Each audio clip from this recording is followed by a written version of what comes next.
We are only hours away from arguably the most consequential presidential election in recent American politics, and we are broadcasting live from the First Alert Desk here at our Midtown Atlanta studios and Atlanta News First. I'm Tim Darnell, joined by Professor Ben Taylor of Kennesaw State University, Professor of Political Science, and our expert political analyst here at Atlanta News First. Dr. Taylor, we're only hours away from Georgians heading to the polls to, along with the rest of American voters, to participate in one of the hallmarks of the American Democratic Republic experiment, that being casting ballots for the latest or the new U.S. president. In only a few hours, the nation will begin casting their ballots to elect the 47th president of the United States, either Democratic Vice President Kamala Harris or former Republican President Donald Trump. Earlier today, we heard Secretary of State Brad Raffensperger estimate that we will know by 8 p.m. on Tuesday night. We will have tabulated up to 70% of Georgia's ballots as far as who the state will favor, Donald Trump or Kamala Harris. This is really unprecedented, isn't it? Well, it's a very impressive administrative feat, I will say, for the state. The Secretary of State and his office and various county level administrators worked very hard to do this. And my understanding is the way it works is they first will tabulate all of the absentee ballots that have come in. Then they will tabulate the early vote. And so really it's just a matter of doing the day of election day tabulation, which because we've had such record turnout so far, that's why it's going to come in relatively quickly. And assuming that we have no technological snafus or anything of that nature, I would expect that, yeah, we would see the result of Georgia sometime in the late evening. You mentioned early voting. We've seen more than 4 million Georgians already cast their early voting. We had historic turnout. That's really what's driving a lot of these early predictions. Am I correct? Oh, absolutely. But it's really difficult, and I would be very wary of making any assumptions about who's winning or who's behind right now based on the turnout demographics. We have seen extremely robust turnout. Historically, that would have favored Democratic candidates, but more recently, we've seen big turnout elections go well for Republicans. So again, reading the tea leaves is very difficult, particularly when you get down to sort of a more nuts and bolts aspect of other demographic factors like race and ethnicity or age demographics and things like that. Because this is all about people making an actual vote choice, we just have to wait and see how the tabulation happens. But right now, it is a very robust early turnout. That's great for Georgians, and it's great for people to exercise their franchise. Could anyone have predicted we would have 4 million of the state's registered voters, almost 50%, cast their early ballots, given the historical controversy over the last 2 to 3 election cycles where we've had allegations of voter suppression among certain groups or allegations by certain groups that Georgia is suppressing certain underserved communities' voting rights. We even had President Joe Biden comment publicly that he was in support of Major League Baseball's canceling of the All-Star game several years ago because of the quote-unquote Jim Crow 2.0 voting laws. Who could have predicted this? Well, I think there's a couple of things going on. One is that sometimes the political rhetoric for or against certain things gets sort of overheated and a bit overwrought. So whether or not the intention of the law or sort of what the purpose of these changes was, that's up for political actors to decide and make their own choices about it, and for citizens to adjudicate for themselves. But I think the main point, though, of regardless of what happened, why the laws were changed, the amount of attention on them and the amount of detail that administrators at the Secretary of State's office and county levels, as well as political parties, both Republican and Democratic, they have done incredible amounts of voter education and voter outreach as a result of these things. And so the outcome then is actually increased voter participation. So I think on balance, what we can say is that no matter what the intention of these changes was, and if there might have been a partisan valence at one time, that's not really for me to say particularly, but I think the upshot of all of it is that there's just an incredible amount of attention on how people can vote, when you should vote, and that you should vote. And all of that results in record levels of voter turnout in the state of Georgia.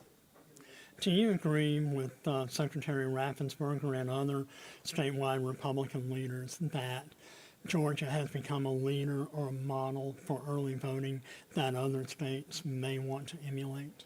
I think that just from a pure administrative standpoint, I think that is absolutely the case. So Georgia is an interesting case in that we have a variety of methods people can vote. But there's still some requirement on the voter end of things. So some states which do all mail ballots, right, like Nevada or other western states, particularly Colorado is another. Oregon's been doing this for decades at this point. They automatically mail ballots to voters. So that is something that a lot of vote opportunity advocates sort of discuss as the next step. But in terms of a state that administrates sort of in-person voting as well as no excuse absentee voting as well as election day sort of in-person voting, Georgia does a fantastic job just from a pure administrative standpoint. And I think that if other states wanted to follow suit in a similar type of system, that this would be a good model to follow. We were talking a few moments before we went live here on the First Alert Desk at Atlanta News First about the Electoral College. We're going to be hearing a lot about the Electoral College over the next, probably in the next week or so, because there is a month-long process when the actual Electoral College ballots are tabulated on Capitol Hill and delivered to the Senate for their ratification. Explain to our viewers and our listeners what the Electoral College is and why it's so important. Okay, great. So the Electoral College is the institution set up in the Constitution to elect the President of the United States. It was done by the framers of the Constitution who were somewhat wary of mass democracy, so they put this in place as a way to elect the President. It was part of a series of compromises. But the upshot for us today is that in the Electoral College, there are 538 votes, and the President, or the President-elect, has to win a majority of those, which is 270. The states get their Electoral College electors based on the number of senators. So every state has at least two, right, because everybody's got two senators, and then the number of representatives you have in your state. So small states like Wyoming, for instance, which have one member of the House and two senators, get 3 votes. And states like Georgia, we have 14 members of the House and 2 senators. We have 16 Electoral College votes. But all states except for Nebraska and Maine allocate their Electoral College votes on a winner-take-all basis, which means the candidate who wins the most votes in the presidential election gets all of the Electoral College votes. So in 2020, Joe Biden won Georgia by a little less than 12,000 votes, but he got all 16 of our Electoral College votes. Maine and Nebraska, as I said, they do split theirs by congressional districts. So if you win the whole state, you get the 2 Senate votes, as it were. And then if you win by congressional district, you get the vote for that district.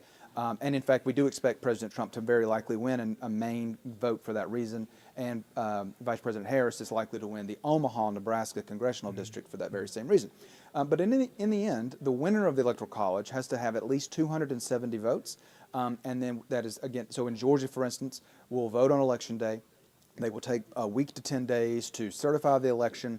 That will be then sent to the governor. The Secretary of State sends it to the governor, who then signs the certification of the election sometime later in November. And then the first week or so of December, the winners' electors, so each candidate has given a slate of 16 people who will be their electors to the governor. And then those electors will be called to the state capitol in December. They will cast Georgia's Electoral College votes, which will then be sent to the Congress to be certified in early January, which is when you saw the events of 2020, the January 6th Capitol riots, happen during the Electoral College certification. It happens in a joint session of Congress. It's relatively pro forma. It's basically just the election has been certified at that point. It's just that the Congress has to officially do this by the constitutional guidelines. But in the end, the main goal for both candidates is to assemble the number of states that they can be the highest vote getter to equal 270 votes across the country. It is possible for a presidential candidate to win the popular vote and not be successful on the Electoral College side. Oh, absolutely. We've seen that 5 times in American history, and in fact twice in the last 20 years. Of course, George W. Bush in the year 2000 lost the popular vote to Al Gore by about 500,000 votes, but he won 270 Electoral College votes, or 271, I think, somewhere just over 270, and he won the election as a result because of Florida. as everyone remembers that process, the hanging chads and what have you of the 2000 election. And then, of course, most notably for us, and because President Trump is running again for the same office, he lost the popular vote to Hillary Clinton by several million votes, but actually won the Electoral College because he won the sort of what we call the blue wall states, as it were, Michigan, Wisconsin, and Pennsylvania, which is what he's trying to do again because that is his most clear path to 270 Electoral College votes. There have been efforts in the past to remove the Electoral College process altogether. That would take a constitutional amendment, am I correct? That is correct, yes. So to change the Electoral College, which is written very clearly into the Constitution, you would have to have a constitutional amendment, and there have been attempts in the past to do that, but it ran into political headwinds of one sort or another at various times, and so there hasn't been a concerted effort really since the 1970s. But even then, it had sort of lost its fire, if you will. So, from a historical standpoint and moving forward, either Donald Trump will become the 47th president of the United States in a few hours or a few days. He will be unable to run for a third term in 2028. He would become the first convicted felon ever elected to the Oval Office. He would become the only twice impeached president to have ever ascended to the highest office in the land ever in American history. Either or, Kamala Harris will win, becoming the first woman of color to be elected to 1600 Pennsylvania Avenue. Also, if I'm correct, one of the only presidential candidates who has ever been elected president who never won a particular primary. She would, assumingly, if all things being equal, would want to run for re-election in 2028. Let's break down those two scenarios looking ahead 4 years from now. First of all, Donald Trump wins this week. Who would be on the Republican and the Democratic side for a shot at the presidency in 2028 would be a completely open seat, much the same way that it is right now. That's true. I think if you imagine that Donald Trump wins the 2024 presidential election, I think the very most obvious next person in line would be at that time the Vice President-elect J.D. Vance. He would be second on the ticket. He'd be the vice president at that time, so that would make a lot of sense. Alternatively, you've got Republican governors who Ron DeSantis, for instance, who ran against President Trump in the 2024 primaries, who would think that they had a good chance, right? And then, of course, you have other folks out there still, like Nikki Haley, or other Republican governors like Brian Kemp. Would be a good interesting name to see out there. People who have long executive records who want to sort of be like the post-Trump Republican, because in a strong sense, President Trump's version of Republican politics is pretty radically different than Republican politics we've seen for many, many decades. And I think there's a segment of the Republican Party, as evidenced by Nikki Haley's, continuing to get votes late into the primary process when he was very clearly the nominee. There's clearly a pocket of Republican activists and voters who maybe want to see some evolution away from maybe not Trump policies per se, but the sort of rhetoric and the sort of way he goes about his politics. And so who could that Republican be would be an open question, but I think you've got people like, again, Brian Kemp, J.D. Vance, who want to bear the mantle. On the Democratic side, will we be looking at another candidacy from Kamala Harris? I think possibly. I don't see why not. She's obviously increased her name recognition, and that's really the most crucial thing in presidential politics. One of the reasons Donald Trump was so successful, despite his utter lack of any political experience whatsoever in 2016, was the fact that everybody in America knew his name. Name recognition in high-level, federal-level politics is worth its weight in gold, and Vice President Harris has very high name recognition now, so that would put her a leg up. Although it is often difficult for the Democratic Party historically has not turned back to people who have lost elections. So the Republican Party is doing that with Donald Trump in this election, which is again somewhat new and different. But it's hard to say what that would look like. But of course there are other Democratic governors out there. So Gavin Newsom of California, Josh Shapiro of Pennsylvania, Gretchen Whitmer of Michigan, and then of course there are a number of senators who would probably throw their hat into the ring. because the old joke is that every senator wants to be president, right? And so who knows how many of them would put their hat into the ring. But in the end, I think there's a pretty deep bench on the Democratic side, not just for 2028, but even into the future, because many of those people are quite young, relatively speaking. And which is a little different because for the last few years anyway, particularly when it was President Biden and former President Trump, looking at 2024, you had two of the oldest people who've ever run for president, right? I mean, Donald Trump is at this moment the oldest person to have ever run for president, right? Because Joe Biden dropped out. And so that is something that's of note to watch. How do the parties turn to younger people, and how quickly? So. On the other side, should Vice President Kamala Harris become the 47th President of the United States, for years we assume she would want to run for re-election, and I'm assuming from hearing your comments earlier that the same number of Republicans, Brian Kemp, J.D. Vance, may want to take a shot or to run to challenge her in 2028. Oh, absolutely. I think that would absolutely be the case. And, and it would always be, it's always, from just a strategic point of view, it's always easier to run against an incumbent than it is to sort of take on the mantle of being the incumbent party. And so, on some strategic level, I would guess that if you had to give people, truth serum, who would they rather win? If you think you want to be president in the future, who would you rather win today if you're a Republican or win in this 2024 election? You might even say Kamala Harris, I mean, because running against her as the challenger is going to be that much easier from a strategic point of view, because voters often have what we call thermostatic relationship. They sort of always want to kick the bums out, no matter who the bums are, right? Whoever the incumbent is. And so that would always make your life a little easier. But it's the same set of folks, though. On the Republican side, you wouldn't see much change because, again, President Trump, if he wins in 2024, he is a lame duck president off the bat. He can't run again. So. And he's already said this is his last campaign. He has said that. I've seen that in the media, yes. Well, Dr. Ben Taylor has been such an invaluable part of our political coverage here from the First Alert Desk on Atlanta News First. I won't ask you for a prediction about who you believe is going to win.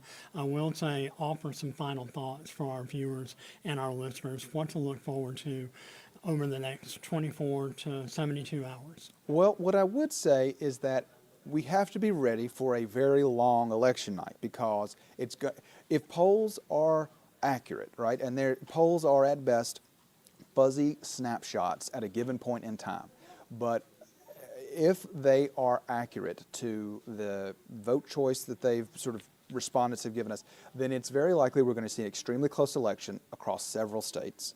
And the result of that means that vote counting may take a long time in some states. Pennsylvania is going to take a long time. Arizona, Nevada are going to take a long time. Moreover, there are laws in those states about how many days absentee ballots have to come in, because again, those states are all vote by mail, or Nevada anyway, is all vote by mail. It's all absentee ballots. And so if you have your ballot in the mail and it gets there a few days after the election, it can still be counted. So we need to be prepared to maybe not know exactly who the official winner is for maybe even as many as 48 hours. That would be my guess. I don't have any data to back that up necessarily, but that's just a sense that I have. Even though states like Georgia may know relatively quickly. So just as a citizenry, we need to be prepared for that. We should let the process be the process. Let these administrators do their jobs and just see what the outcome is when the votes are tabulated and counted, and then we'll know who the next president is. We should be very wary of anyone wanting to jump the gun on election night saying, oh, I've won, or there's something going on here, when in fact it's just the process being the process. And we need to be very careful, and we need to be very thoughtful about making sure that we as individuals don't sort of take those kinds of concerns off the bat. We need to let everything go the way it's supposed to go and let administrators do their job in counting ballots. One more question. Have we seen the last of the landslide elections of Reagan in 1980s? Nixon, McGovern in 72, Carter, Reagan, 76, Carter, Mondale, or Reagan, Mondale in 1980, or 1984. when one candidate would sweep basically the entire country, win 47, 48 states, and we would know the outcome before midnight. Are those days over? It seems for the present moment, yes. And again, there's always this, you could think of American politics as like a pendulum that swings back and forth. We've had these periods of higher polarization and more entrenched partisanship in the past, and then in the middle of the 20th century we had much more sort of split ticket voting, and you'd have these landslide elections where a lot of Democrats would vote for Republican or vice versa. But for now, we live in a period of relatively high political polarization, which means that we're in this mode where people are voting for their party ID, they're voting as a Democrat all the way down the ballot or Republican all the way down the ballot. And the effect of that is you have these really tight, close elections. And I should say also that this is also the result of having clear choices between candidates. And so on some level, that is probably a good thing, right? That people can say, these people are not the same. That was a critique of a lot of candidates for many of those elections, was that, what's the difference between these people? And if there's no difference, then you just go with, who you like their smile better or whatever. So in this kind of electoral context, it's much closer and it looks more sort of negative in a sense, but at the same time, it sort of speaks to the clear differences between the candidates that we have and the clear visions for the future of the country. Atlanta News First and AtlantaNewsFirst.com will be providing live up-to-the-minute election coverage beginning at 7 a.m. Tuesday, Election Day in Georgia. We encourage everyone who has not already cast those early ballots and those absentee ballots, head to the polls on Election Day. We will be bringing you live results and throughout the day, not only on Atlanta News First, but our broadcast channel, Channel 46, WANF, here in Atlanta, throughout our viewing area. Listen to all of our coverage, all of our Political Update podcast, not only on YouTube where you can watch them, but also download them on your favorite podcasting platform, Spotify, Amazon, Apple Music. Listen to every edition of Political Update and stay with Atlanta News First and AtlantaNewsFirst.com as Georgia becomes one of the nation's premier battleground states where the race to the White House 2024 will be decided. I'm Tim Darnell. Thanks for watching and for listening.